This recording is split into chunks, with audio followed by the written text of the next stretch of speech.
बंकाजूर छत्तीसगढ़ की खबर है, जहां कोयलीबेड़ा में 18 ग्राम पंचायतों के ग्रामीणों का आंदोलन दूसरे दिन भी जारी। 7 सूत्री मांगों को लेकर बड़ा जन आक्रोश। 21वीं सदी में सुशासन की सरकार में 18 ग्राम पंचायत अपनी मूलभूत सुविधाओं के लिए जूझती हुई सुध लेने वाली कोई नहीं।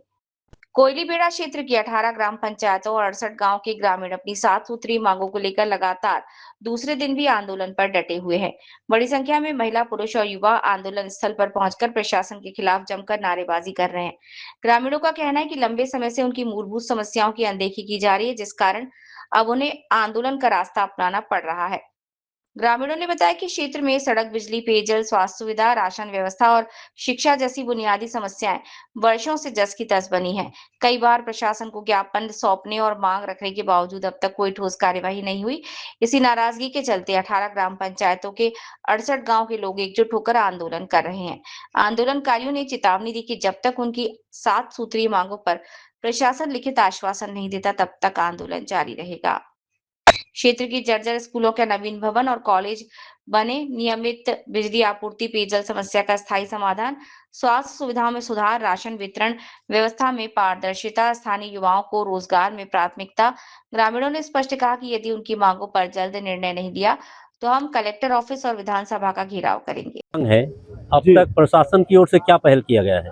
नहीं, प्रशासन की ओर से कोई पहल नहीं किया, क्योंकि ये आजाद भारत के बाद में आदिवासी क्षेत्रों को लेकर के जो मांग है, और अभी जब लाल आतंक से मुक्त हुआ है तो हम अपनी मांगों को लेकर के अभी सड़क में आए, क्योंकि पिछले बार से सिर्फ प्रेम प्रसंग और लव लेटर के माध्यम से शासन प्रशासन के साथ में अपना जो है बातचीत चल रहा था, पर उसमें सिर्फ प्रेम प्रसंग के चलते और उस लेटर के माध्यम से हमको धोखा ही मिला, और उस धोखे में आज हमको सड़क पे आने पर मजबूर हुआ, जो कि हमारे कोयलीबेड़ा क्षेत्र के जो अंदरूनी गांव है, लगभग ये तो पूरा अंदरूनी गांव है, हमारी मांगे पूरी नहीं हुई। हमारी छोटी छोटी मांगे साहब, हमने ना कोई किसी से ताजमहल मांगा, न मैंने अपने लिए हवाई जहाज मांगा, न मैंने अपने लिए कोई घूमने के लिए अच्छा विधायक वाला लीजेंडर मांगा, कुछ नहीं। हमारी एक ही मांग है कि हमारे लोगों के लिए जिला सहकारी बैंक हो, हमारे बच्चों के लिए जो उत्कृष्ट आत्मानंद का विद्यालय उसको इन लोग उखाड़ के पखानजूर ले जाना चाहते हो, यथावत यही बना रहे, किसानों के लिए खाद हो। इस प्रकार के हमारे छोटी छोटी मांगे हैं जो सरकार शासन पूरी नहीं कर पा रही। तो आप लोगों की आगे की रणनीति क्या रहेगी? हमारी रणनीति साफ और स्पष्ट है साहब। हम ऐसे भी जो आदिवासी है इनको सरकार ने मरने के लिए छोड़ दिया है।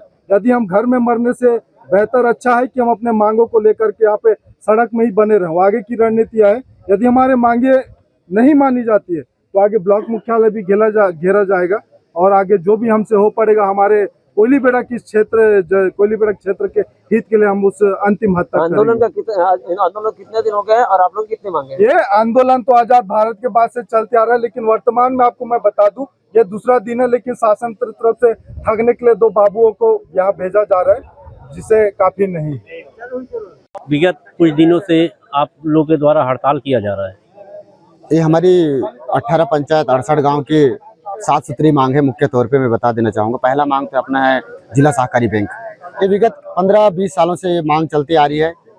कांग्रेस सरकार आई, बीजेपी सरकार आई, आज दिन तक सिर्फ लॉलीपॉप देने का काम कर रही है, अभी तक बैंक नहीं खोल रही है। इसके बाद स्वामी विवेकानंद उत्कृष्ट विद्यालय जो ब्लॉक मुख्यालय कोयलीबेड़ा के नाम से आया था, उसको पखानजूर शिफ्ट किया जा रहा है, ऐसा आदेशित किया गया है बीओ सर के द्वारा, प्रस्तावित किया गया है। उसके बाद जो हमारा ब्लॉक मुख्यालय, जो जनपद कार्यालय की सारी व्यवस्थाएं जो ब्लॉक मुख्यालय के नाम से कोयलीबेड़ा संचालित हो रही है, लेकिन लिंक कार्यालय पखानजूर में है, वहां पे संचालित हो रही है। और हमको यहाँ पे 18 पंचायत के सरपंचों को काफी दिक्कत होती है, इंजीनियर से मिलने के लिए, एसडीओ को मिलने के लिए, बाबू लोग के से मिलने के लिए। तो ये हमारी तीसरी मांग है। हमारी चौथी मांग है कॉलेज खोला जाए, जो ये भी कई वर्षों से मांग आती जा रही है, कॉलेज की मांग। क्योंकि कई बच्चे ऐसे हैं 12वीं पास करने के बाद हमारा कॉलेज यहाँ से काफी दूर होने की वजह से वहाँ पे जा नहीं पाते, पढ़ाई नहीं कर पाते, जिसके वजह से कई बच्चे 12वीं के बाद पढ़ाई छोड़ देते हैं और बोरगाड़ी और बाहर रोजगार ढूंढने के लिए विवश हो जाते हैं। 5वीं मांग है हमारी हॉस्पिटल में। हमारे यहाँ महिला डॉक्टर नहीं है, मात्र 1 MBBS डॉक्टर के सहारे चल रही है, तो ये भी काफी लचर व्यवस्था है। और हॉस्पिटल की मूलभूत जो भी मांगे हैं, वहाँ पे लाइट गोल होता है तो वहाँ पे सोलर लाइट की व्यवस्था नहीं है, जैसे लाइट गोल हो जाती है तो काफी दिक्कत होती है मरीजों को। ये है हमारी 5वीं मांग। 6ठी मांग है हमारी कौन सा है? छठी मांग